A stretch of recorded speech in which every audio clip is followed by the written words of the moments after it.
and welcome to the Money in the Bank review. I'm Adam Wilbourn from What Culture, joined by all the Dudley boys, Michael Sidgwick from What Culture, to review everything that happened on this weekend's Money in the Bank premium live event. But before we get into it, if you're a fan of this sort of thing, make sure you subscribe to What Culture Wrestling on Apple Podcasts, Spotify, Amazon Music, and YouTube, where we do daily wrestling podcasts where we review Raw, SmackDown, the show formerly known as NXT 2.0.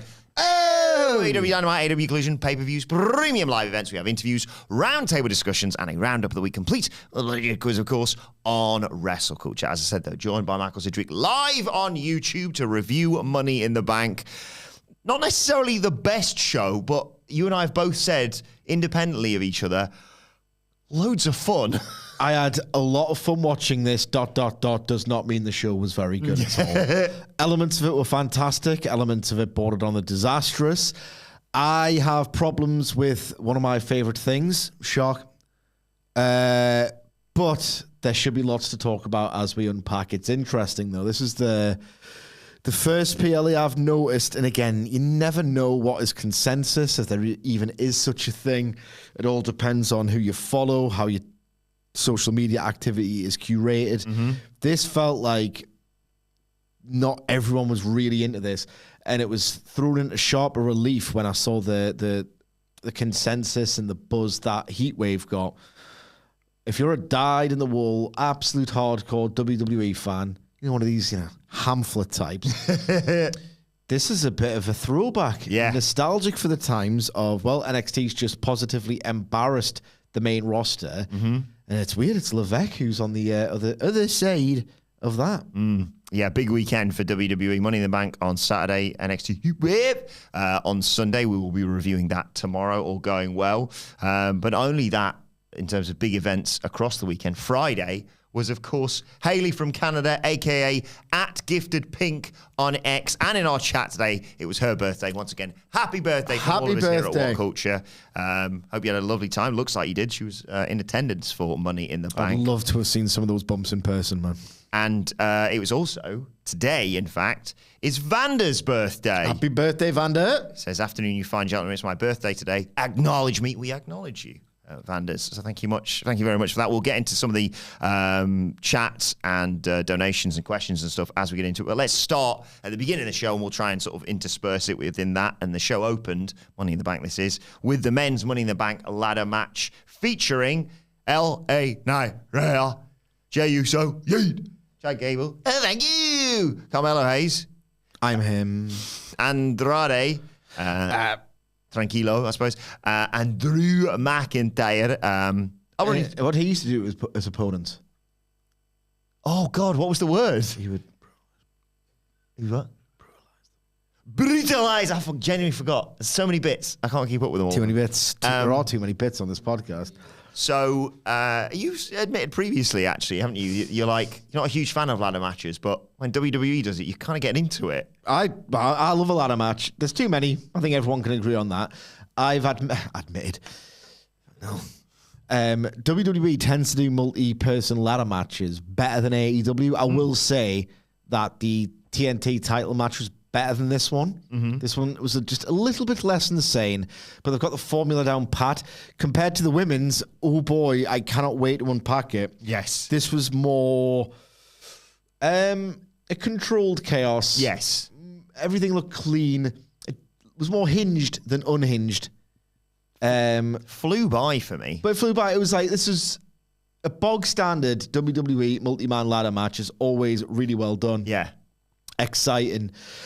This wasn't special to me, but it was a blast. Yeah, I think some of the spots were genuinely unhinged. The moment the match started, and I think the first big spot that I remember, or at least I've noted down here, is a leg drop on, I think it was from Andrade, a leg drop on Gable as he's on the ladder arm-barring Drew McIntyre. That's just a start for 10. Yeah. There was also from Andrade an inverted Spanish fly bouncing off the ropes onto a ladder with him and Mello. Like it absolutely sucked to take. Gable obviously running wild with those amazing suplexes. He did a great Chaos Theory suplex on Mello, I believe, and then just suplexed a ladder onto Andrade. We had the thing we sort of got a tease of on SmackDown, the yeah versus yeet with LA Knight and Jey Uso atop the ladder. Andrade also hit a sunset flip powerbomb on Mello from the ladder onto like a ladder bridge set up in the ring. Oh my God. And then Gable suplexed L.A. Nair onto the ladder bridge that had been conveniently set up on the outside, as always. I want to mention, because we talked a little bit about in the Raw preview that we've just recorded, we anticipated whenever Jey Uso or Chad Gable climbed to get that briefcase, the Wyatt 6 lights going out, all that stuff. Now, instead, Chad Gable grabbed the briefcase, the ladder got pulled out from underneath him, and then he just dangled, and then splat is the only word. Belly flop. Belly flop. We call it, I don't know what they call it in America. Oh my God, chat, please come through. Yes. Right. I love America and Americans. Earnestly and ironically is the nice way of saying it, right? We were discussing ages ago, I got a bit of Sunday dread, bit of work dread, school dread is the word. And then we were delighted to learn that the Sunday scaries is what you call it in America because, no offense, but of course you do. Now, when you go swimming for the first time, and you go on the dive, like not the first time, but when you like try a dive for the first time into the pool, invariably, because you haven't got the arc yet, you're going to go belly first, tummy first. In, maybe it's the same thing and I'm going to be disappointed. In England, we call it a belly flop. Please tell me that you have some insane way of describing this in America, in the chat. Tommy Pancake or something. Something like that, yeah. Gifted Pink says it's belly flop in Canada as well. So unfortunately, and Brazilianaire and Vic Striker all say belly flop, unfortunately. We'll workshop that and see if we can improve it a little bit because they just jazz things up. Everything's better in America, basically. Anyway, that's finish. What Chad Gable did, and it was insane. And then he took a spear as if he hadn't taken enough punishment. Belly flop in the US. As a Jay as well, who says, can't wait to hear your thoughts on the Women's Money in the Bank match. Yes, we will get to that. Anyway, the finish of the men's sees Jey Uso about to grab the briefcase. Drew McIntyre just hoys a ladder at him, goes up, grabs it. Not a real surprise. Eventually, that's who I settled on as our predictions were going out with me and Hamflet. Were you surprised? Sami Zayn for about 3 years. Still holding that candle. Maybe next year, 2025. The right result, considering what happened later? No. Not how I would have done it. Not how I would have done it. Divided a lot of people. But I will discuss why I didn't think it was that great an idea as we get to the match in which it was revealed, in my opinion anyway, to not be the best idea. I'm going to give Chad Gable what is, at least for me, the highest compliment imaginable. His, like a belly flop on a canvas. I know it's not the concrete ring that it used to be, but it's still pretty unforgiving and it still must have sucked, right? It's bad enough when he belly flopped in water. I cannot imagine what it must have felt like for Chad Gable to go, oh, God, it looked and sounded disgusting. Fair play. That's how I imagine if Kenny Omega was ever involved in a multi-man ladder match, that's how he would bump. Kenny Omega's got that insane dog in him where he will just take a bump that nobody else does. I'm not necessarily asking, but he just takes it in the best possible way too far because he's a maniac.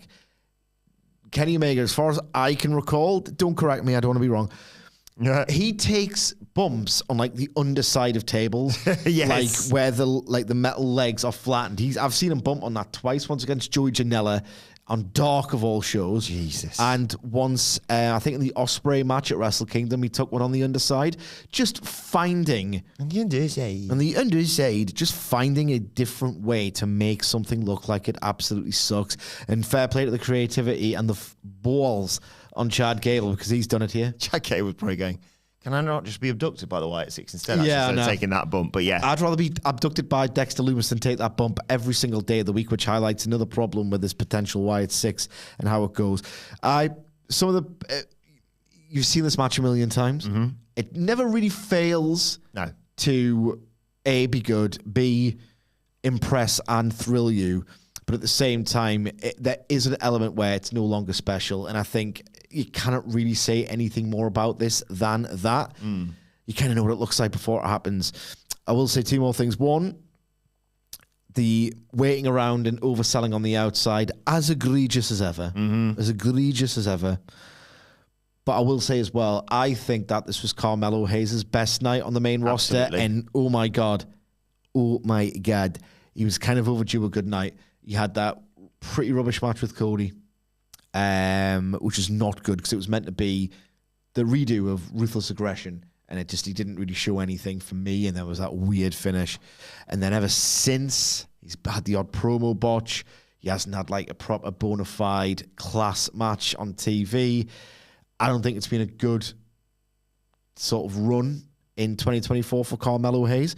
He needed a good night, and I thought this was very well structured to basically position him as someone who can excite you in this sort of environment. So quite astute in that regard. Finish was the finish. I think I'll go into it later.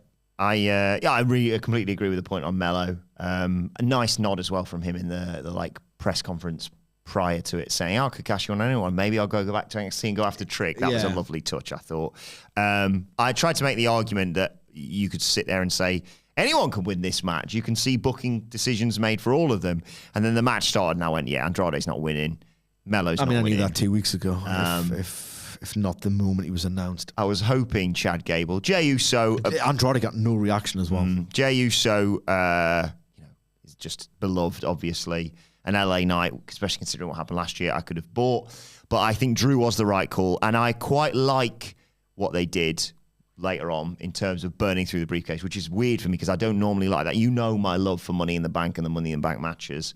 But I kind of understand why they did it. And I'll get to that a little bit later on. We'll move on now to the Intercontinental Championship match. Sami Zayn versus Bron Breakker. I was very confident, especially in the first few minutes of this match, that he's going to kill him and beat him. He dominated. Bron did early on. He was even doing push-ups after attempted pinfalls and things like that. I think that was the story. He got cocky, which is the way out. Yeah, we talked a lot about this on the Raw preview about where they go from here if you want to go and check that out. After this, Sami Zayn got a near fall from a Blue Thunderbomb because it always gets me. And he got like one pinfall once from a Blue Thunderbomb, and I go, maybe it'll happen again. I don't know why it'd be against Bron Breakker, but still. Especially because Bron Breakker hadn't hit the Frankensteiner yet. Oh my God. Love it every time. Yeah. Pops me every time. As well as that, if you followed it up with this, jumping clothesline over the announce table. I think he injured himself, didn't he, as well? Like smashed his knee off it. Potentially. Doesn't care. He's just like... Always reminds me of that. Was it Extreme Rules with Brock and Cena? It's like... Right, oh my God, that spot was unbelievable. The spot is Cena's on the apron. We'll get to Cena in a bit, by the way. Cena's on the apron. The steps are set up in the ring. Bron just run up the steps, jump, and just punch, like a Superman punch almost. Got it. Then just spills over the top. They'll both almost die. Yeah. And it's just like, well, Brock's back. You just see a dog run around after a ball, and you think that they're just trying to burst through their own skin. Yeah. That's what Bron Breakker wrestles like. There was an exploder from Zayn. He thought he had a chance there. He came running at Bron, who hit him with, I think, a jumping knee. He just threw his body at him, which I'll allow because it's Bron Breakker, and that makes sense. Then Bron Breakker thinks he's got it won. He sets up for the spear. That gets countered. He gets kicked by Sami, goes into the corner, haluva kick, 1, 2, 3, just the one haluva kick. That was a surprise. I thought it was really anticlimactic as a finish. I don't think Bron has still yet worked out how, and I don't know if it's just like an in-house style thing. He hasn't, for me, learned how to, that excitement. And the good news is, what he has can't be taught, and he probably can be taught, or he can learn how to thread it all together for everything to constantly escalate.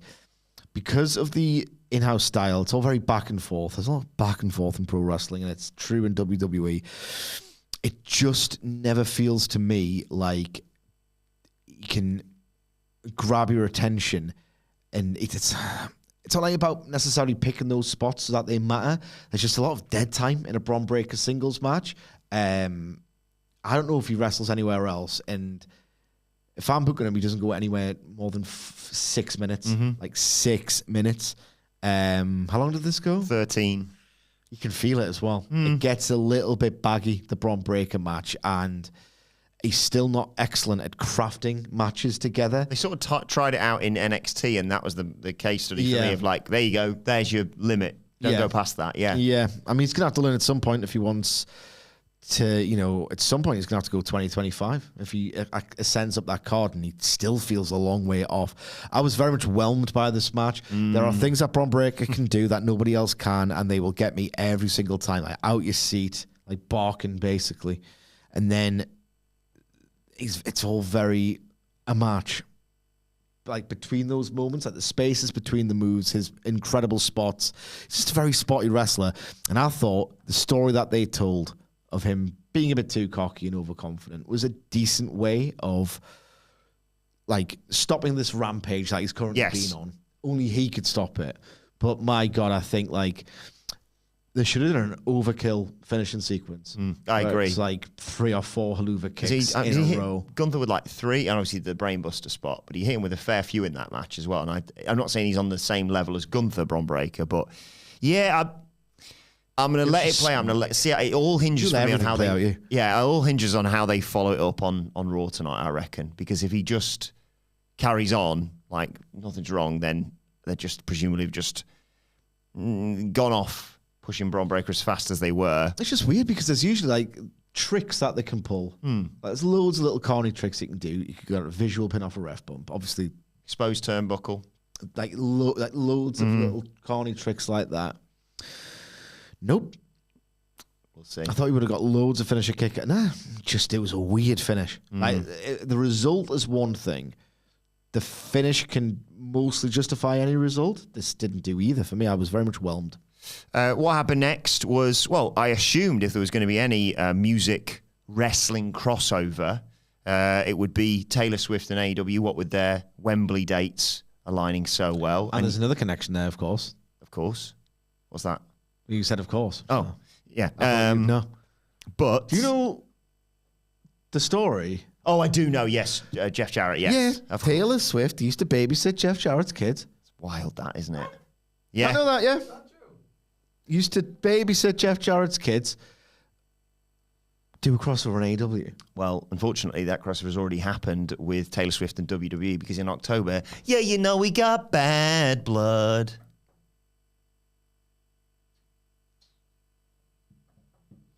Went for it, didn't get it. You always do, though. You just got it. He always gets it. Very excited for Bad Blood to return. Lots of great memories, Sidge, for you.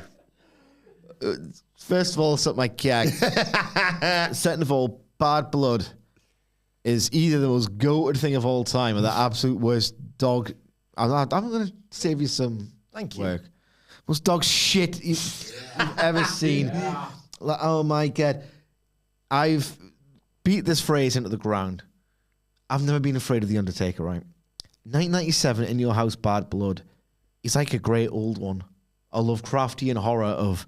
Jesus Christ, he looks like he's 100 foot tall. Like, you cannot compete against him in that hell. It's his absolute best by miles and miles and miles individual performance. And Shawn Michaels is the ultimate guy to wrestle that version of The Undertaker. That match is a goddamn masterpiece. It's the closest to horror WWE's ever got. On the other side of Bad Blood, you get to 2004. And you see Triple H and Shawn Michaels lying around doing bub kiss for what feels like 2 hours. In fact, it's a measly 43 minutes. 47 minutes. 47 minutes. Trying to be profound with their selling. And oh my God, this war. It's so attritional. It's so heavy hitting. I just have to lie down for 5 minutes at a time. One of the most pathetic matches. Hubris. In a pro wrestling match. Do you want to run through the rest of that card? 2004. Yeah. Raw. You can. You don't have to necessarily give the match. Just give me a name, and if you're right, I'll tell you what match they were in. Jericho. Hang on. Bingo. Faced. Second match on the card. Tyson Tomko. Jesus Christ. La Resistance. In the opener, they lost, but because it was DQ, they retained their tag team titles in a match against Chris Benoit and Edge. Any other names you want to throw out there? 2004 Raw. I'm sure I'd repressed all of this. What about... Is Van Damme kicking around? He was not on this card. William Regal. He liked to stink up the joint in the early 2000s. No, but I suppose adjacent to William Regal, you had Eugene versus Jonathan Coachman on this card. I went 7. How did it take a further 15 years for AEW to form? Thank you, TNA. Jesus, I've just seen something there. So that got 7 minutes, 38 seconds, according to the Wikipedia page. Do you know what got 4 minutes and 43 seconds? So that would have been much better. The women's match, which featured Trish Stratus, Victoria, Lita, and Gail Kim. All right. Are you joking with that? Welcome to WWE.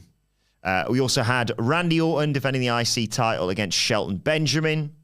Benoit versus Kane for the World Heavyweight title. And yes, 47 minutes, 26 seconds, Triple H versus Shawn Michaels. Yes. Apparently, according to this, unless someone's just changed Wikipedia, yeah, he defended the World Heavyweight title against Kane. Well, it's a show I'm never going to watch again. I'll have to. In fact, I don't think you could pay me to watch it. I was going to say we should do a watch along before Bad Blood in October of 1997. Well, we'll let the people decide that on the day, maybe. Do you want to get back to this show?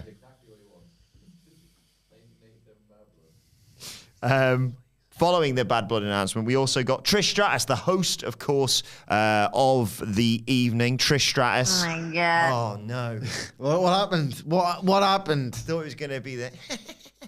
oh, it's time to rock and roll, but... There must be another button, so where's the button? Oh, it's definitely not that one. Oh, what am I doing? Anyway, she comes out, not with Tyson Tomko like she was in 2004, and introduces... You need to be caged. Caged. Introduces John Cena.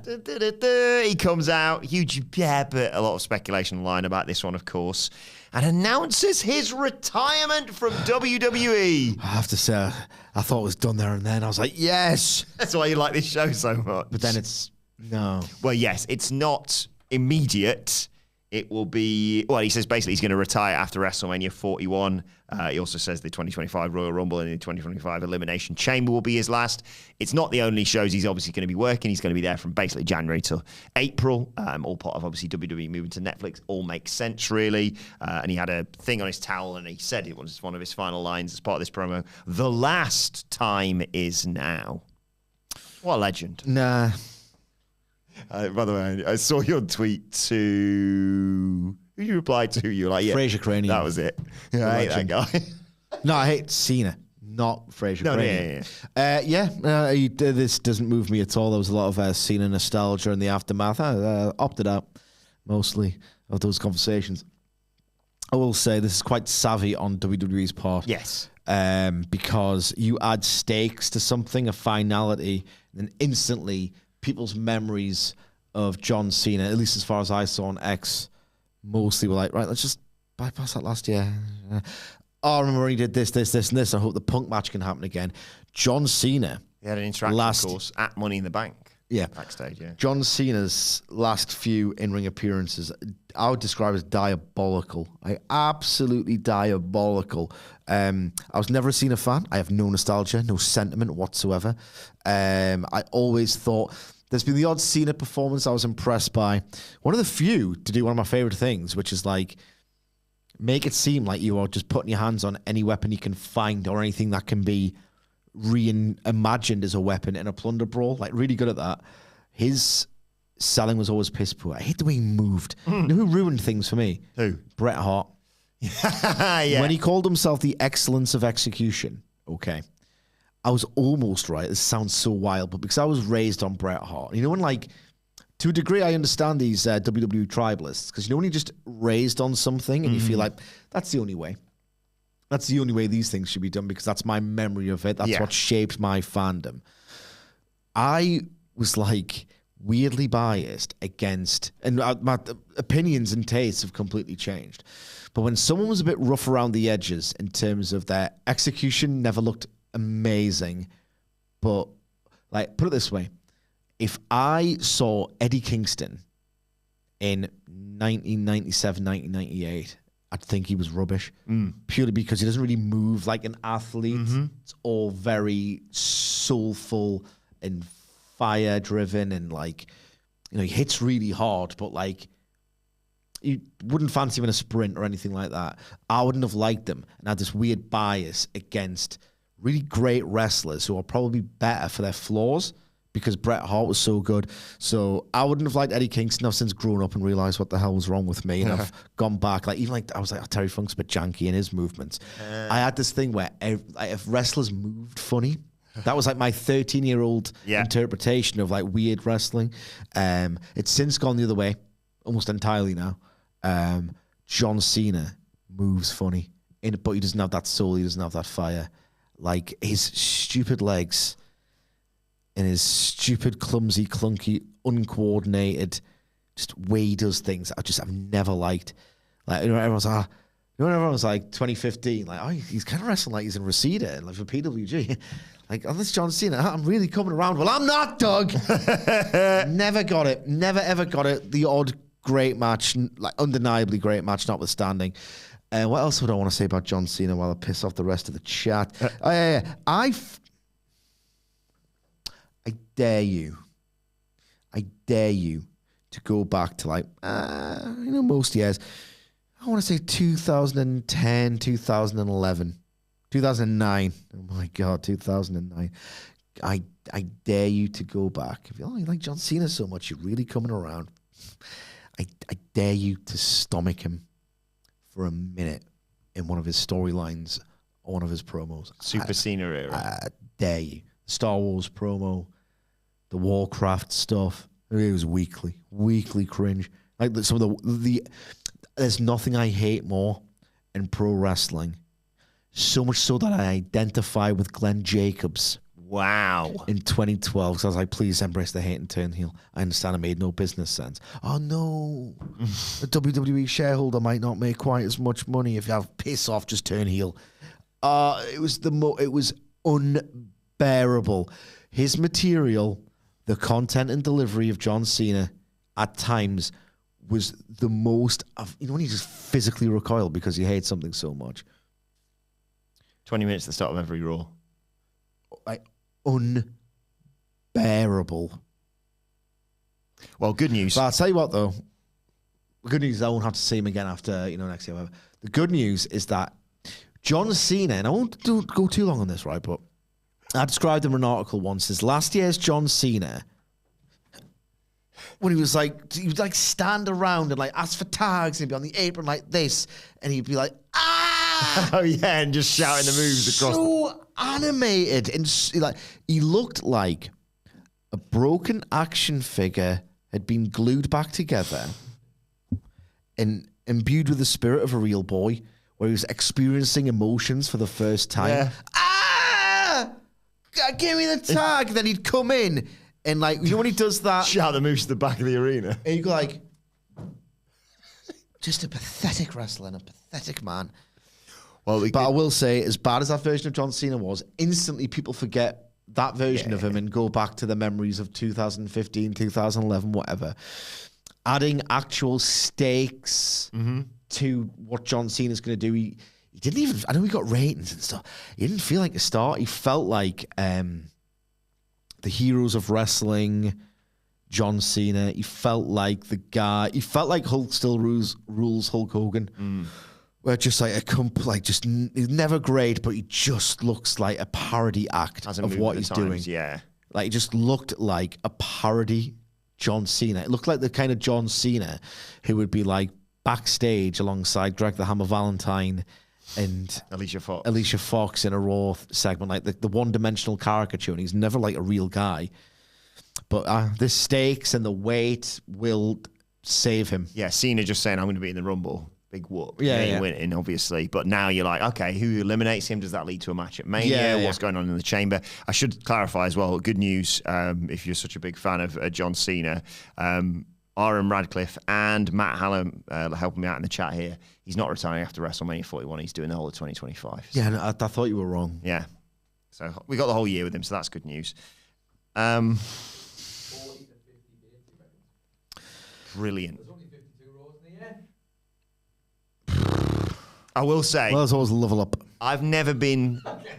He needs the experience as well, I'll tell you that. He needs the lessons. I will. Matt Bloom to coach him up because, my God, he stinks. I will say, I think, was it 39 he fought Austin Theory? Yeah. Is that right? Yeah. It was pathetic. Yeah, but what I want to say It is, was funny, but it was also pathetic. I've never been like, God, imagine what it'd be like to be in the arena when John Cena wrestles. Like, I've wanted to be there for The Rock. I've wanted to be there for, some of the amazing high flyers that you've got across all the companies. I will say, it was like me, Nicholas, Phil and Miller on day one of WrestleMania 39. And we'd done loads of stuff during the day, and we had to get across, obviously, to the stadium.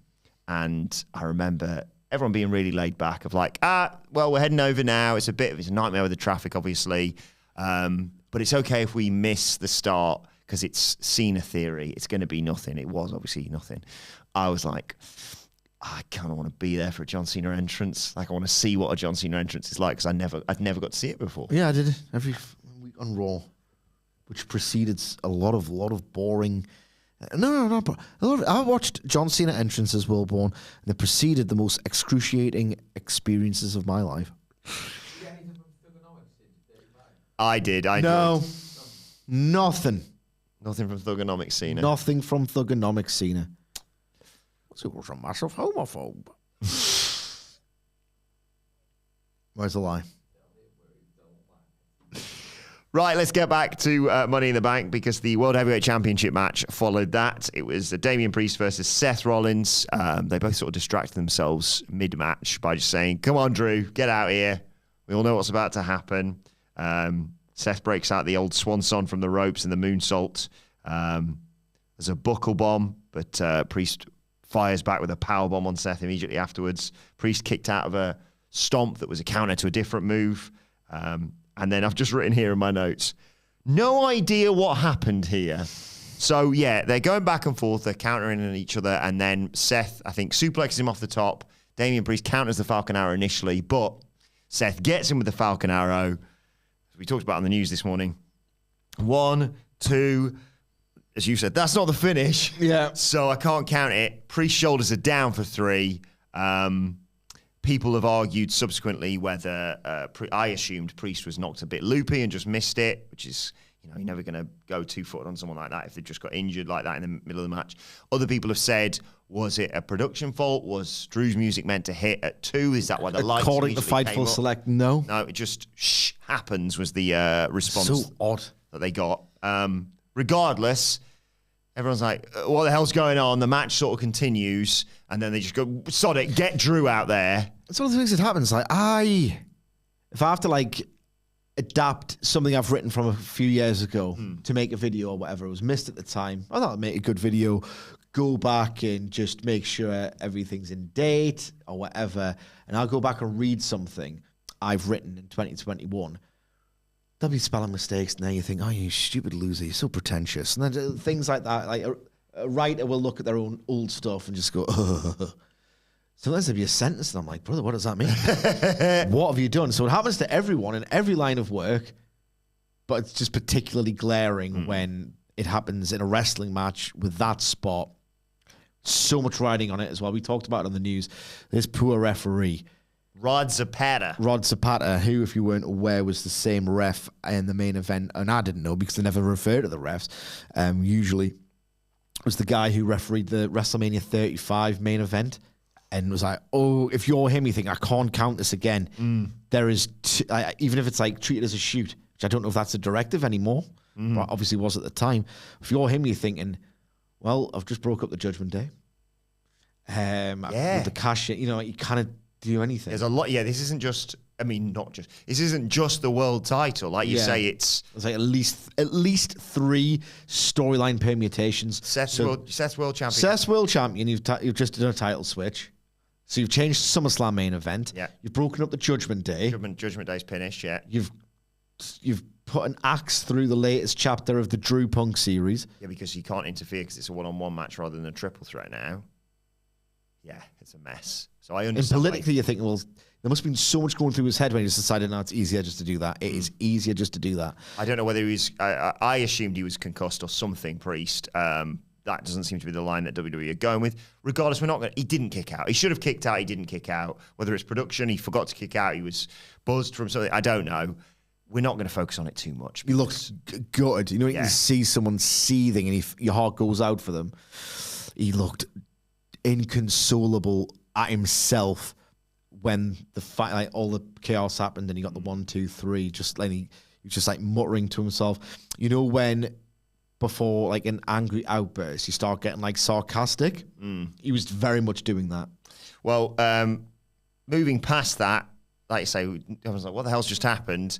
Drew McIntyre's music hits, and they kind of bring it back on track as a result of that, because he cashes in his briefcase. He makes it a triple threat match. He Future Shock DDT Seth. He's going to Claymore. Seth, I think it was, he does the Claymore countdown. Priest gets in to stop it. And then those two go at it. But then CM Punk arrives. He attacks Drew. They brawl to the outside. CM Punk breaks a chair over his back. CM Punk? Who's that? CM Punk breaks a chair over his back, then grabs, he takes a look at it, and then grabs the World Heavyweight Championship title shot to Drew McIntyre, who then turns around into a South of Heaven chokeslam. Damian Priest gets the 1, 2, 3. Simultaneously, you've got Damian Priest retaining the World Heavyweight Championship. You've got Seth Rollins now no longer to challenge for it until Gunther wins it in SummerSlam next month.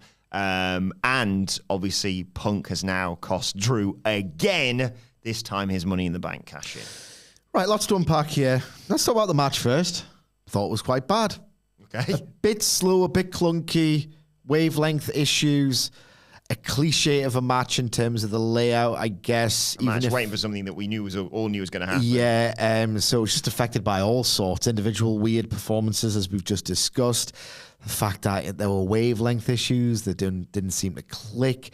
I don't think the layout was that good. I got very much hit by one of the big problems I have with WWE TV and the in-house style guide is like the tempo just always feels the same. This just felt like it was wrestled in the exact same tempo as Sami versus Bron. So I was already kind of drifting off. I was hanging out my arse hungover when I was watching this as well, which did not help. This like not compelling at all. I didn't think this was a good match one bit. So there's that. In terms of we don't get a Money in the Bank briefcase holder in the men's division, could care less. I'm kind of all right with it for once.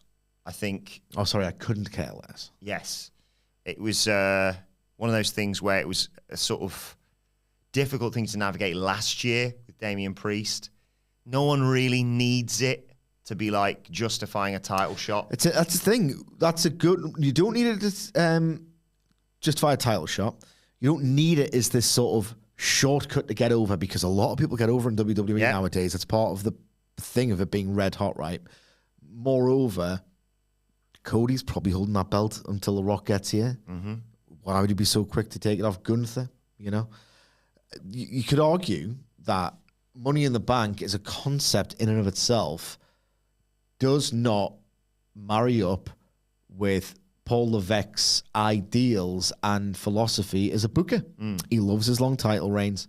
It just device and story approach, these things don't fit together as much as they used to anymore. You're right. In terms of like forward planning, like if AEW had a Money in the Bank briefcase, you could argue, say, giving it to someone like Will Ospreay, because he's someone who's going to win the world title in the next 12 months. And it's a fun way to jazz that up if he's just, like, say, just fought for the title. But, like, right now, if you and I were going to sit here and fantasy book both men's world titles, and arguably the NXT world title as well, for the next year, I just don't... like you say, Cody's holding that till... Maybe he might flip-flop it with Bloodline, but he's going into WrestleMania as champion, one would assume, against The Rock. Oh, my God. And Gunther. Why would Gunther... I mean... I would never use a cash in on Gunther regardless. Yeah, he could be like half D'd. I still think you kick my ass. I just think device and storytelling approach, they don't really mix in WWE under Paul Levesque anymore. So I don't mind this in terms of what it means for the briefcase, i.e., well, you just don't get one this year. Fine. Gets a bit boring every single year, to be perfectly honest. And because Paul Levesque can actually book, he doesn't need to do that thing where it's like, pick a mid-carder who I quite like and might get over. Give down the briefcase and we'll... It was always so experimental and like there's never much conviction behind those pushes. I'd be glad to see the back of it I mean, I know you're going to get it with Tiffany Stratton. So if you do like the device, it's still in play. Exactly. It's still in play.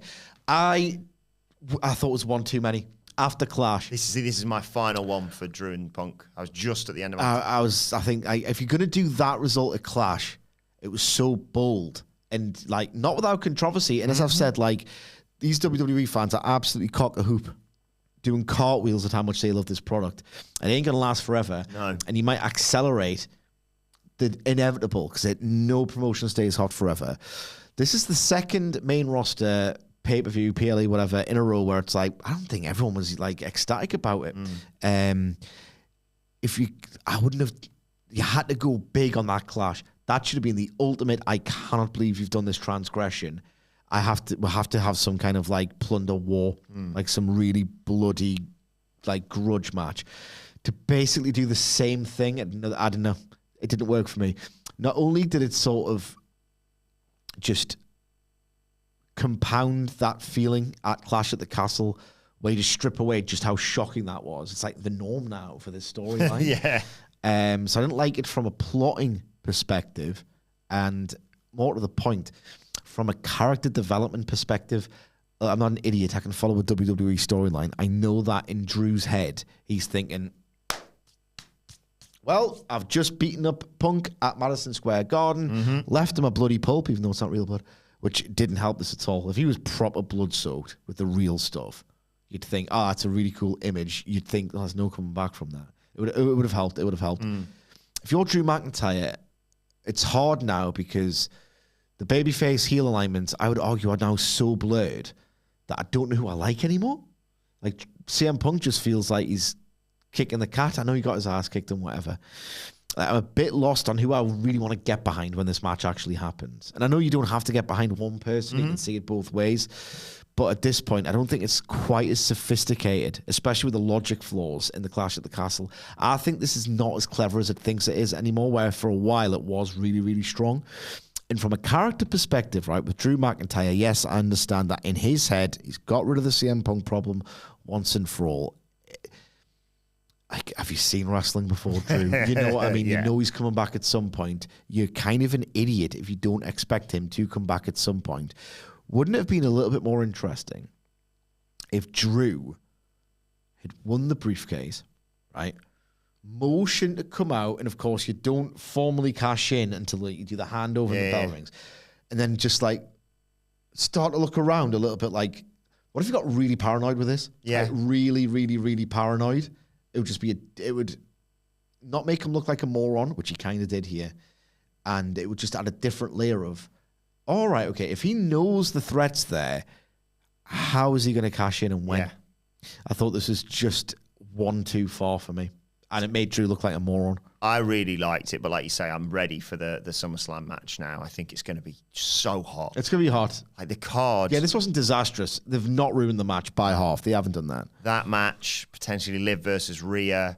If you have some sort of stepped up Cody Solo, I'm excited for SummerSlam. And I like You're this. the only one. I like this in terms of how it factored in the other people, of course. Like Damian Priest, if he kicks out the Falcon Arrow. I thought it was clever, sorry to step on your dick, how it reminded you, Punk and Seth have got unfinished business, and this is not going to make Seth best pleased at all. He's fizzing afterwards because he's like, well, exactly. So, I'm still keen to see, and I'm very excited. We talked about it on the Raw preview to see where they go from here with this. Of course, with Drew now being indefinitely suspended for his actions on the like post-show panel thing, where he elbows Postman Pearce in the face and almost gets his hands on him again before Wade Barrett has to step in with his mate and say, "You're gonna get fired if you do any more." Maybe Punk shows up on Raw tonight, but we'll see how that one develops. Right, let's get to the women's Money in the Bank ladder match. Oh my God. That you're using that in all of the possible ways it could be interpreted. Yes. Like, oh my God. Oh my God. Oh God. This was. Oh God. I watched this on Sunday, and the only thing I'd seen, I did the whole open X for post European Championships quarterfinal content, and then went, oh God, no, it's Sunday, turn it off. I saw an Alvarez tweet, Brian Alvarez, simply saying, It's been a bit of a car crash. This has been a disaster, one blown spot after another. I thought, oh no. And then I watched it, and I was like, this is one of the best ladder matches I've ever seen, inclusive of the just madness of the spots. So I just wrote down Chelsea Green's Canadian gear. Oh my He's not god. here, so I thought I should at least mention it. I've probably missed some other touches that other people did, but I just wanted to mention that. Chelsea Green got a ladder, but he's too afraid of heights early on whilst everyone's brawling. Like how they paid that outside. off as well. He should be. Because look at this. I just wrote Botch City Jones over here. Lyra and EO, and then just God. Oh my god. and then Oh obviously my God. I'll run you through the contestants in this match, Sid, and you're gonna have to. I'm gonna play the game. Who We haven't pressed that button. It's time to play the game! Time to play the game! Ha ha ha ha! I'm gonna give you the names of every single person in this match, and I want you to tell me whose name I've got written next to Botch City Jones here. To rule it out, I've already got Lyra and EO's spot. Okay, Yeah. so disregard that one where she's like tries to run up the ropes or whatever it was. Right, so people in the match are EO Sky, Lyra Valkyria, Naomi, Zoe Stark, Tiffany Stratton, and Chelsea Green. Whose name do I have written down?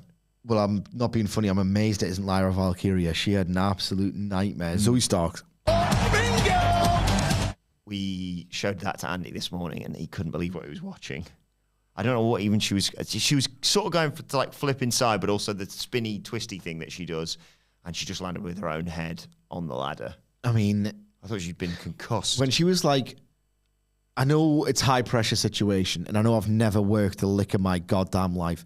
So she's about to do some kind of like. Everyone in the chat's guessed it, by the way. Gifted finger, big striker. Zoe Stark. I reckon it's Zoe Stark. So it was like that Eddie Guerrero over the top rope twisting thing. Exactly. I mean, the ladder was like right next to her feet.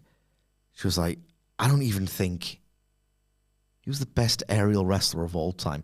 I don't think they could have done this.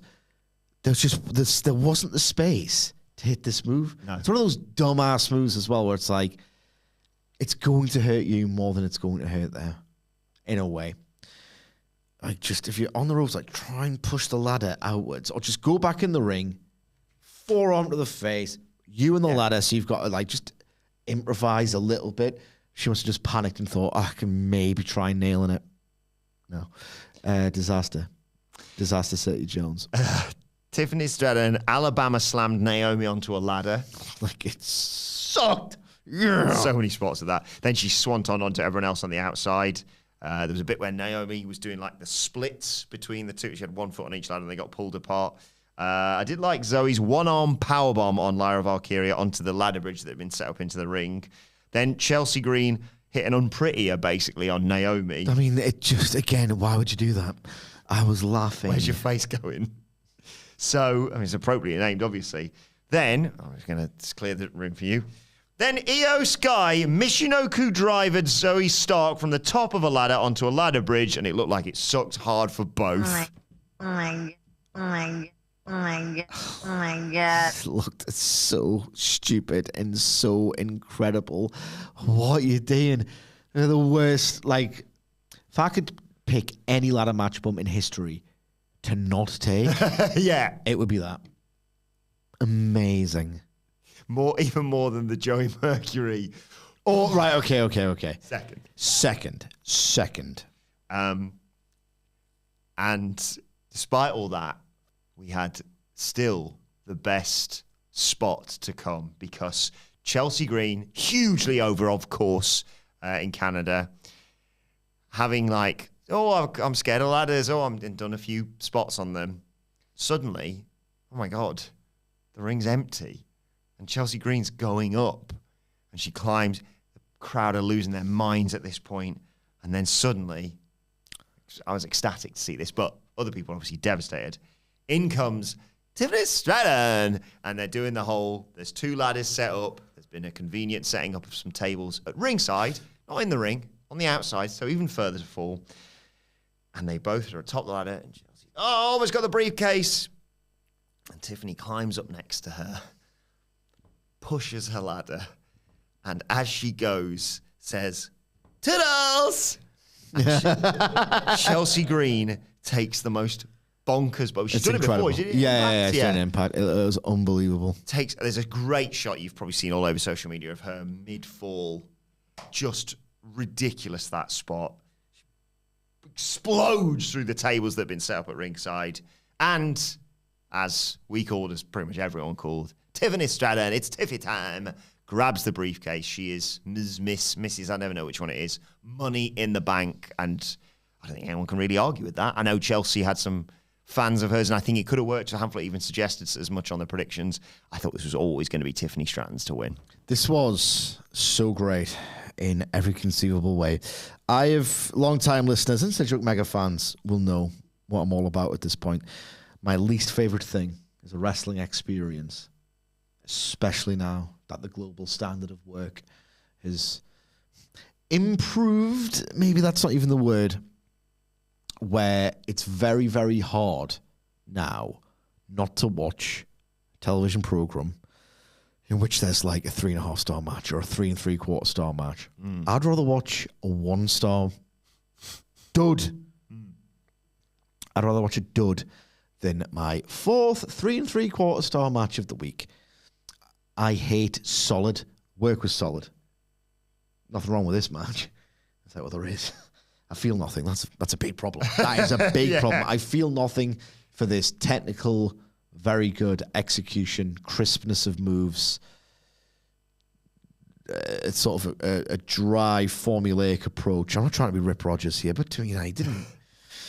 There's a kernel of truth to what he said. I don't know, that makes me an idiot, but there is this formulaic chant extractor of a match. That's a way of putting it. Yeah. Landfill, PWG, chant extractor, where you structure it in a certain way and the execution's all good, no one moves funny, and then you get a chance. I'm like, oh God, I'm so bored of this. I hate solid. I hate very good. I've seen too much great. I've seen too much great, very good. I feel guilty for having nothing to say and feeling nothing for something that other people like. And I would have liked before I just got a little bit dead inside. That's what's happened in every conceivable way. This was anti-solid because you got some of those jaw-dropping, unhinged, ridiculous stuff you'll ever see in, of all rings, a WWE one. And you had the pure hater schadenfreude of like some of this was so rubbish in the most what are you doing way and the most actively hilarious way. The amount of times like, oh, better not climb this ladder because the spot we're going to set up, that suspended bridge is going to get shaken loose if I don't fix it for no reason. Yeah. Like, that was bad. The men were a lot better, not to do the whole men, women, the men were a lot better at hiding there. We're just setting this ladder up for later. Like, Chad Gable's a master at that sort of thing. It was great. So there's none of that in this women's match. And some of the botches, that Laya Valkyria one, there wasn't even a ladder involved. She just runs up to do a DDT, and then what are the animals that sort of, like a sloth? Like, when they wrap their legs around a tree branch and just, I was like, have you just metamorphosized in front of my very eyes and just decided to become an animal just lounging on a tree? She got stuck in those ropes for what felt like a chrysalis period. That's what it looked like. That's how long it felt like. And then they still did the spot. I was like, give up on the spot. Just give up on the spot. Just punch her and she'll fall outside. And Zoe Stark just decides to do the most convoluted headbutt to herself you've ever seen. Like, this was actively... I'm going into business for myself, which means the only person I can trust is myself. Actively, almost hilariously bad. And then, you know what? Because I'm putting some graft in. I can't laugh at this. Yeah, it went from, oh God, I can't watch this, to I'm going to have to watch this again. And again, I'll watch it again before the end of the year. The amount of times I'd rewinded this. I rewound the EO Lyra spot like 5 times to work out what move they were even going. But no, Zoe Stark's spot to try and work out what move they were trying to do. It's like I only realised upon the 4th or 5th viewing, which I did. That's tits. That's amazing. I lost my mind. I want to lose it again. Like, fair play to all involved. Yeah. I know I've had a laugh with it, but fair play. They went absolutely insane. Here's the question. I'm annoyed that I thought it was like a tombstone, and I realised, oh no, you just... I thought it was a tombstone, yeah. Yeah, but no, it's just a Mitch Note driver that you've kind of made look like a tombstone because it didn't really work, but it did in the best possible way. I'll never forget this as long as I live. I'm annoyed. Schedule's a bit all over the place this week, as we've mentioned on previous podcasts. I'm annoyed that we're not in the office together on Friday, because what's Dave going for on this? Oh, God, not that I it know. matters, but I'm interested. This was 5? -5? What's he doing? I'm not being funny, right? I watched the Heatwave main event. Before I forget, and Reviewing that tomorrow, by the way. there's certain spots and sequences in that match where I'm thinking, is Dave going to go 5 on this? Ooh. I'm not being funny. Like, I wouldn't have. But when you think about Dave's brain and then you watch it with Dave's brain, like I can't help doing sometimes, I'm thinking, he might go 5 on the Heatwave main event. He might go 5 on it. Jesus Christ. Buzzing to watch it properly tonight. It's something. It really is class. I hate solid. I hate very good. What a ridiculous thing to say. It's still true. I hate very good. I love insane things that make me feel something and set my soul on fire and stuff that with my hater heart I can laugh at. All in one match. This is everything you want from pro wrestling. And one of our own is now holding a briefcase that gets her a World I Cup take shot. no ownership over Tiffany Stratton. I am so You're not happy a father. for our child, Tiffany Stratton. I know you wish you were a daddy, but you're not a father. I just think this has been the right call for a long time. I know there was the whole Queen of the Ring. I think she was meant to win that, and then the social media nonsense. Not nonsense. She had a nightmare. Yes, a very ill-advised thing to put on social media. That's what I should say.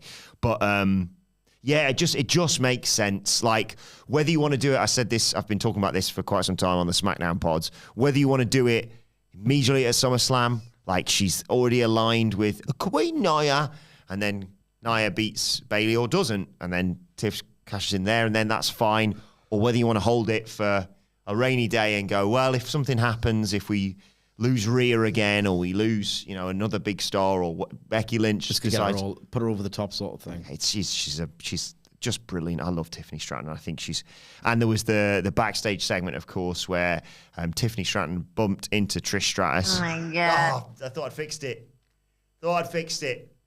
It says, "Oh my God," next to the orange icon there, and that's the orange button. Bloody playing up this thing. It's not, because if I press the orange button, that's color coded. It says this. And I mean, Oh, no. What? It is broken. Right. Should we get to the main event of the evening? Yes, and then we'll get to the questions, which Indeed. you might have forgotten about. I will circle back to them. Thank you to everyone who's dropping You something. did say in it chat. interspersed. I'm sorry. Yeah, I do apologise. It's his fault.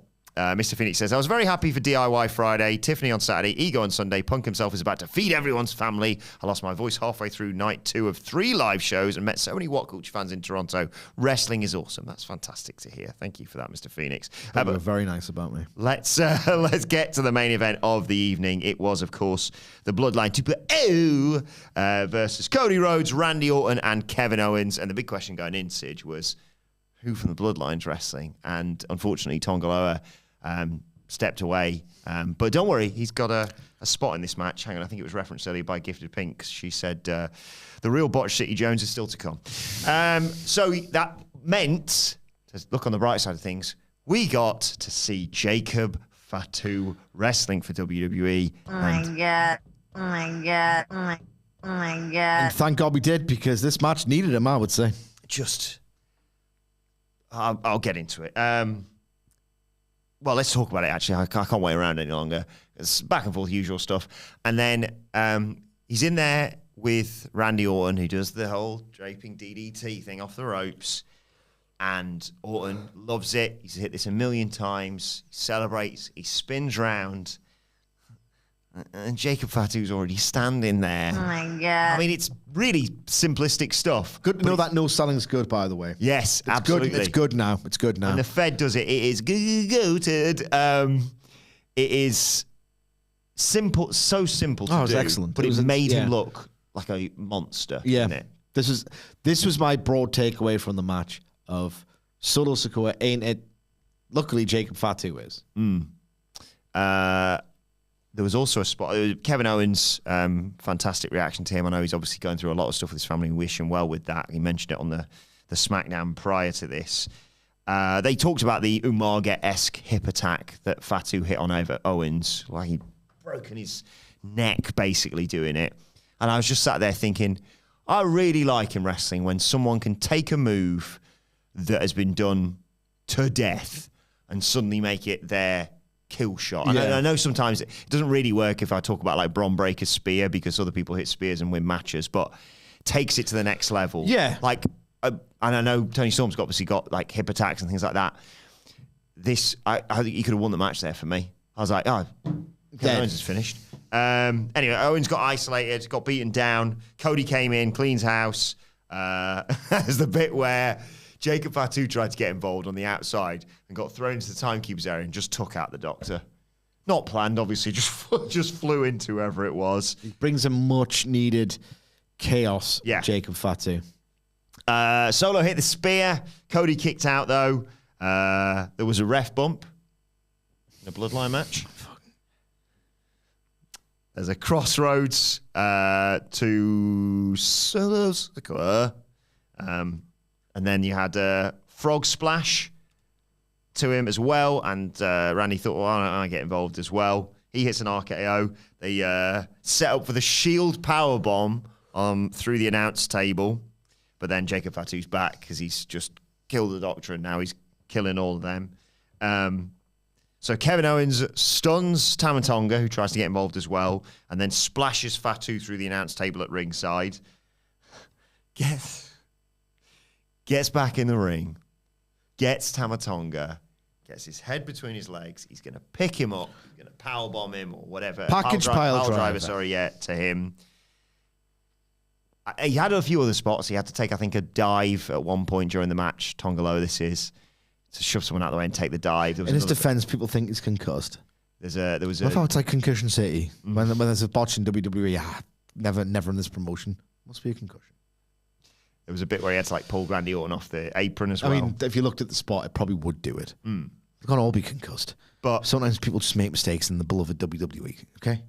So he's got in there. Can't all be concussed. The spot is Tonga Low slides in, low blow to Kevin Owens, and then obviously we go from there. Does that not annoy you as the most impartial journalist?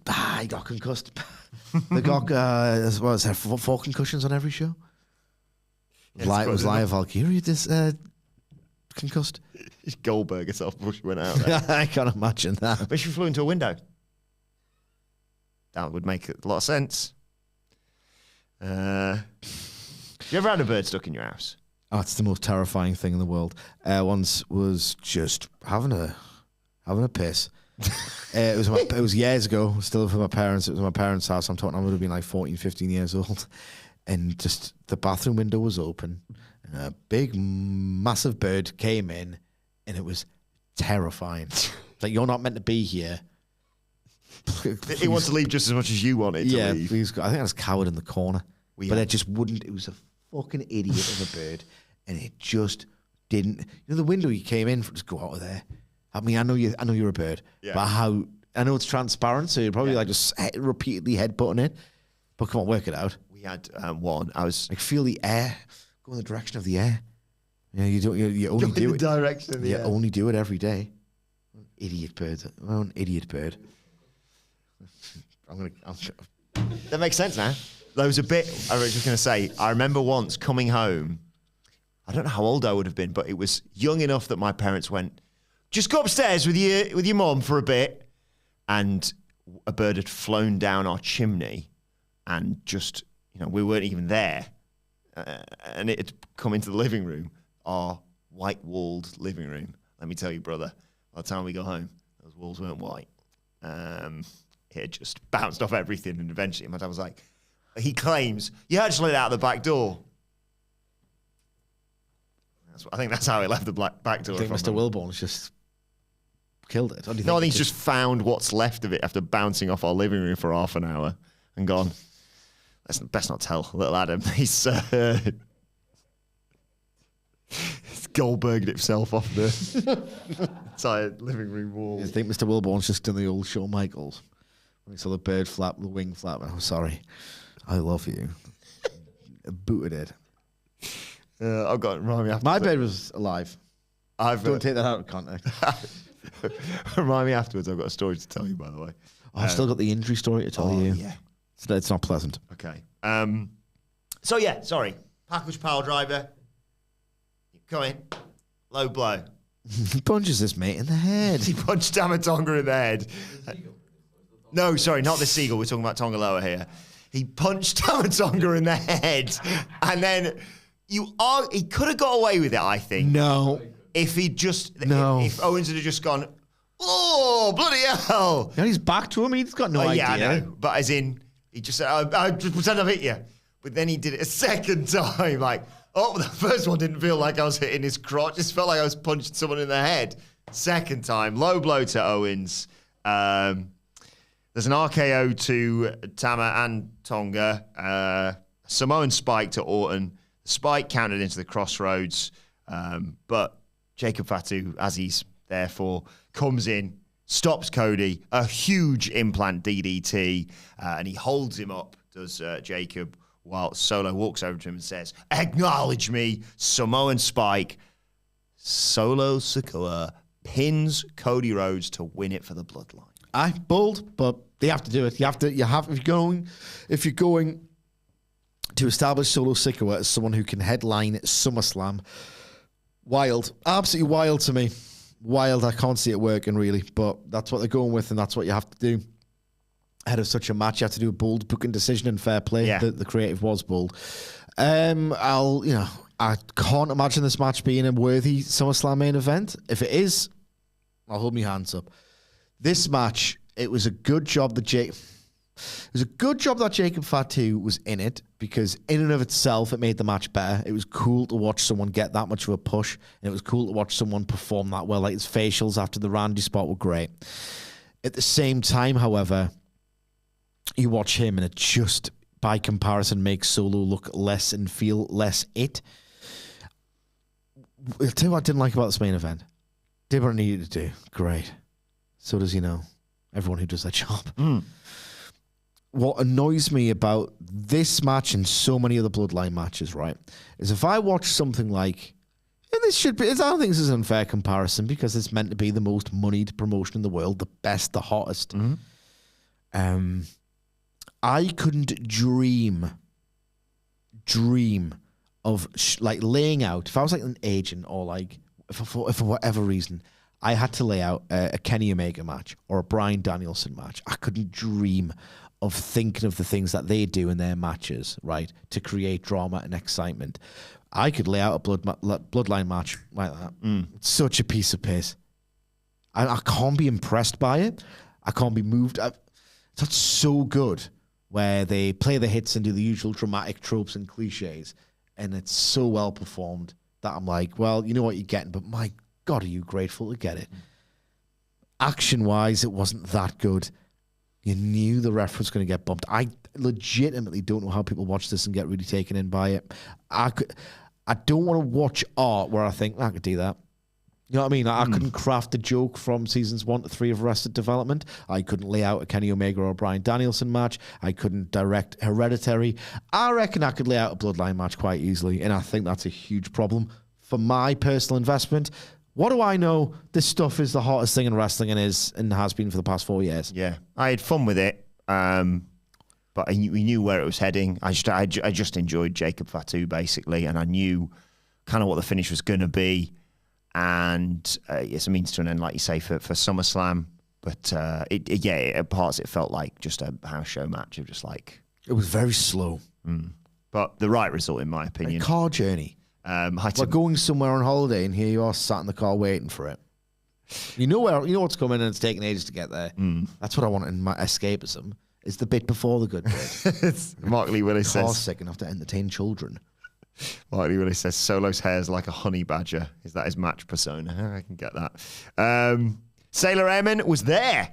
Thank you for your comments, by the way, everyone live on YouTube. I was there for Money in the Bank, and where I was sitting, we couldn't see Damien's shoulders on the missed kick out. Also, my brother, who's never been to a live show before, is now a huge Jey Uso fan. Yeah, you can't. Yeah, you get swept up in it. Get involved with that. Karthik says, I thought the use of Money in the Bank to tie Rollins back with Punk was great writing. Hope it doesn't become a three-way. Gunther and Cody should lose via cash-in. Yeah, I disagree with on that one. I think either of them drop the titles via cash-in. I think both of them are such big scalps. I mean, the Cody one may well be The Rock, so it's not necessarily scalp that helps him. But, I mean, look what happened with Sami and Gunther. Like, you do that with a world title, it's even bigger. And he doesn't even have to hold it anywhere near as long. Yeah. But yeah, I did like the touch of the money because they referenced it obviously with the priest stuff as well. And it was in the video package. That was basically more than half the show, video packages and adverts and what have you. Oh yeah, I'm so glad I watched this on delay. It was so easy. Steve Nicolakopoulos, Edward Shirazans, thank you once again, Steve, for joining us. Says, "G'day, handsome gents. What is the best movie reference of all time in wrestling? MJF telling Danny Garcia to take the ring was a nice firewalk with me callback. Also, happy birthday man to after Anders. my own heart. Yeah, what is the best movie reference of all time in wrestling? Ooh. Arn Anderson doing the Untouchables in his promo was really effective. He just makes wrestling look like a complete plagiarist racket full of corny hacks. But the delivery was sensational. Sensational delivery. I'll go any of the WrestleMania Goes Hollywood. Funny. Parody skates. Yeah. Matt Rains is in the chat. Hello. Happy Monday, brothers. What a train wreck most of that was. But enough about England. Huh? Trent saved them. All good. Talk me through your experience of Saturday. I was mortal drunk. Mortal drunk. So much so that I was just in a pretty jubilant mood watching it with my family. Just had one of the best dishes of food I've ever had in my life. Peace and love, Jasmine. Check it out if you're in the area. And I was like, all right, penalties. Tends to go bad more often than good in England. So I had some leftover money from the Premier League gambling in my Sky Bet account. So I was like, just whack the remaining on that for Switzerland to win the penalties. Either way, I'm coming out on top. It's such a surreal experience. That's not the England I'm used to. In all the ways that encapsulates. This squad full of amazing players who don't look like they've played with each other. And yet... You know what annoyed us? I'm watching the England friendly against Italy. No. The qualifier. Yeah, we were in the... Some of the passing play was unbelievable. Yeah, the one... What happened to that? I think it was like 3-1 we won, or maybe 3. I can't remember one of the matches we beat them in Some Italy. of the passing exchanges, the one touch... Like, we've played incredible football. Like, nothing short of incredible, lovely to watch football under Southgate. There was a reason we were favourites going into this, and it wasn't just, they've got a good draw. Yeah. Hey, we'll have to wait and see. Take a good look to the Netherlands on Wednesday. Why would you wish them good luck? Because I don't know. They're going to need it. Welcome. Yeah. Matt continues. Have a great day, brothers. You too, Matt. You too. Enjoy your upcoming well-deserved time off, King. You'll be missed. That's a while yet. What's the Raws to go through first? Thanks, Sam Flint. Check it. MM General says, all hail Chelsea Green, the hero we truly don't deserve. I really hope this is a catalyst for her to be recognised as more than just a comedy character. Great bump, that. Why not? I mean, she's great at a role that nobody does enough these days. Let's perfect the comedy character, in my opinion. Matt Rain says, I remember Sidge saying how much he hated Midian hitting the ropes, to reference what you're talking about People earlier. move funny in wrestling. I don't like it. Midian was like, used to do the Del Boy leading through the bar. It was almost impressive to run the ropes. They used to do it in his armpits. That's what your back's for, mate. That's what your back's for, yeah. The bump on his legs. Midian was the worst wrestler of all time. Oh, he's a friend of the channel, Midians. Yeah, he's a very good chef by all accounts. He's found his calling. I'm not saying everyone's good. I'm like Albert Einstein, me. I believe everyone's good at one thing. And his wasn't wrestling at all. Well, you watched him. No, I can't remember. Skipped to the tits, didn't he, in the Attitude Era? Hi. Karthik says, in my opinion, Punk not being cleared in addition to the beating Drew laid on him keeps Drew from looking bad, adds to the narrative. They can't get back to their goals before resolving the feud. Also ties Seth in. Yeah, I can understand. I think the way they tied Seth in was strong and clever because obviously they're going to do Punk and Seth as well at some point. They want to keep that going. Nah. Come on. Don't take the piss. Bushin Ryu Cat says, Ms. Ladder or Ladder Lady Zoe Starks. She earned it. Very good. It was funny. It was funny. I can't deny that. Final few questions. Mimi Burris, thank you for joining us, Mimi, says, hi guys, what do you think about the potential match quality of Punk and Drew? Tuning in later, I'm going to miss you guys this week coming up. Honestly, it's going to be so dramatic that even if it's a little bit sloppy or whatever, Punk, my only worry about this is for such an incredibly sharp, intelligent pro wrestler, like CM Punk's one of those rare few who like literally everything he does seems to like, logically precede the next thing he does in his matches. It all comes together beautifully. He had a habit in WWE of like, I remember he once clotheslined Batista over the top rope. Like, what are you doing? I can't buy that. He would have a habit of wrestling big men as if he was their size. And I used to recall, like we're talking years and years ago now, like late 2000s, early 2010s, he would not, maybe this is an agent thing, he would not stop doing the GTS on much bigger opponents. There was like a really humiliating cane botch. It's like not do the Anaconda voice, you know, for that kind of thing, or come up with a different finish, like, because a lot of people were bigger than him at the time, even in WWE. So that's my only reservation about the match quality, is that he used to wrestle like much larger opponents, weirdly, considering how clever he is, as if he was their size.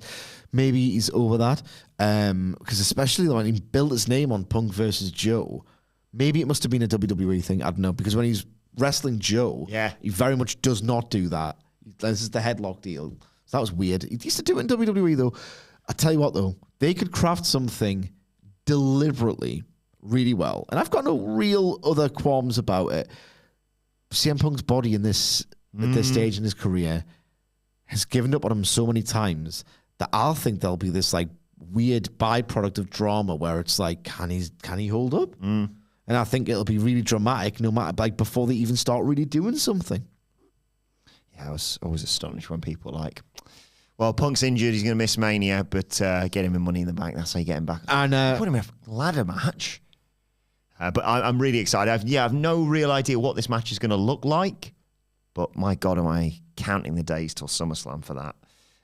Karthik says, no clue how to feel about Cody Solo. Last month's angles have ruled, but I'm eager to see the next chapter play out on TV. Not really this match. That's the point, isn't it? Like, to borrow one from Cody, they've done the work in terms of building it. They've done a really good. They've done a really good job of building it and booking it. It's that rare thing. Usually in wrestling, I'm so uninspired by the creative, and we say it all the time. Oh, the match will be great. Yeah, this is a complete subversion of that. Like, Cody's got his work cut out for him. He's probably relishing the challenge. He's probably relishing the challenge. If he can do like a proper worthy SummerSlam main event against someone who realistically isn't that good, Solo Sikoa isn't that good. He's just not that menacing. He's not that intimidating. The way they position him is like he's a monster, but he doesn't have the aura. And he's not like such a great wrestler where he can take you on these twists and turns. It'll be a very formulaic match. A big one for Cody. He needs to sell his arse off. One of his biggest challenges, and he's the guy who presents himself with the ultimate challenges as part of his career.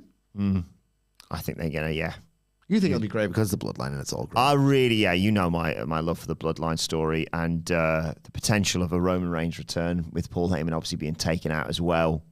I can't wait for that, and Survivor Series, War Games, Match Beyond, etc. We'll see. Like you say, the match itself, if it's just Cody versus Solo, I love Cody. I don't know how much of a phenomenal match you can pull out. So like Solo looks great when he's just destroying people. Whether he Even then, I don't really buy it, Whether he can have like a 15-minute back and forth with Cody, I don't know. But maybe they just do the whole tribal combat thing. Oh, it needs a shortcut. And you get, I think someone's going through a barricade. I think the table might get broken and... Go on. I think the ref might get bumped. Whoa. No need on tribal combat, though, of course. Didn't it still do it last year? Yeah. Great. It's cinema, though. I do think, you're going to get, like, hopefully the return of Jimmy Uso, and fingers crossed, most importantly of all, the return of Roman Reigns. Please. It's going to be the pop of the year. Jesus. I mean, it is. The way they are chanting for him right now, putting my, facetious dickhead persona aside, never. They are absolutely gagging for Roman. I think they want him as much now as much as they didn't want him in 2015. That's how much they goddamn want him. Final comment I'm going to leave to Aditya Krishna Murphy. Leave it to Paul Heyman. Sorry. Credit where it's due. Aditya Krishna Murphy echoed, his sentiment is echoed by OG Stem Cell. Thank you as well for joining us. Thank you. Thank you all. Says, you all break my heart with this Cena slander. Think that catalogue is too rich not to consider him good. Reminds me of Surfer Sting. Clunky in execution, but spirit always drew me to him as a kid. My head's going to fall off. It is weird. Like, Sting was bad. Colton, I always remember talking to him, and obviously, you know, we're very similar. We're all in our 30s. About, like, we might have had different dates that we got interesting, but we have a shared experience from, let's say, the late 90s onwards in terms of Fed. There are some people who only know ruthless aggression. Colton, I remember talking about, like, saying one of the first feuds I really saw was Cena Orton, I think it was. Be born earlier. It's just wild, that, isn't it? I'm sorry, I know people have a huge attachment to John Cena. I just don't. I just don't. I understand it. Like, if you were to list his best matches to me, and you go Bryan, Punk, Umaga, Lesnar. Wyatt doesn't really count, does it? It's what? The Wyatt Firefly Funhouse. That was amazing, but you can't really... Cena scripted it, apparently. Yeah, but it's not in the same... You know, you can't really talk about it in the same way as... John Cena had a match with Great Khali that I thought was tremendous. He looked like a monster, didn't he? He did. He had one with Michaels on Raw that a lot of people like. Was that just before or just after Mania? Just before, I think. It gets harder to say that he was in there with a great wrestler. I mean, especially when he's in there with Khali. You know? Like, he just had so many bad habits. So many bad habits. He's obviously a hugely charismatic megastar who does things that other wrestlers can't. He could make so much noise. Not just him calling his own spots either. He could generate such volume that it was captivating. Yeah, it was like he could generate drama, which is the main thing. I just hated to watch him move. Hated to look at his stupid gurning fake face. But heel turn before he retires. There's no point now. No one will want him to do that. He's been beloved ever since he went away. And the same wrestling fans are fickle. You know, they've got a point. One final question. I'm going to sneak this one in. I don't blame you for not liking him at the time. I do blame you for liking him now. Bushin Ryu Cat. Does Scott Steiner make a cameo with Bron Breakker ever? Rick Steiner's kind of persona. Yeah, Rick Steiner's not doing that. Scott Steiner called Paul Levesque's wife the C word. Yeah, you can see that on our YouTube channel right now, in fact. Yeah. So, I don't know. Good point. But never say never in wrestling. Are they in the hall yet? They're not in the hall. Yeah, they went Steiners? in. Yeah, Steiners went in last year. Yeah, very recent. That'll be fine. It was this year, I think. That'll be fine. It'll be fine. I don't really pay attention to the Hall of Fame. Means nothing. Right. On that note, we will conclude. Do let us know your thoughts on the entirety of Money in the Bank now and all the fallout from it, either in the comment section or on X at WhatCultureWWE. Well, actually, you can follow both of us. You can follow Michael Sidgwick at Sidgwick. Follow me at Adam Wilbourn. Follow us all at What Culture WWE, as I said. Follow our brilliant producer at It's Adam Nicholas. And make sure you subscribe to What Culture Wrestling, wherever you get your podcasts from, for daily wrestling podcasts. Our review of AEW Collision, our preview of Monday Night Raw, available as podcasts right now. But for now, this has been the Money in the Bank review. And thanks to everyone for joining us on YouTube, for your questions, for your donations. My thanks to Michael Sidgwick. So rough. We'll see you soon.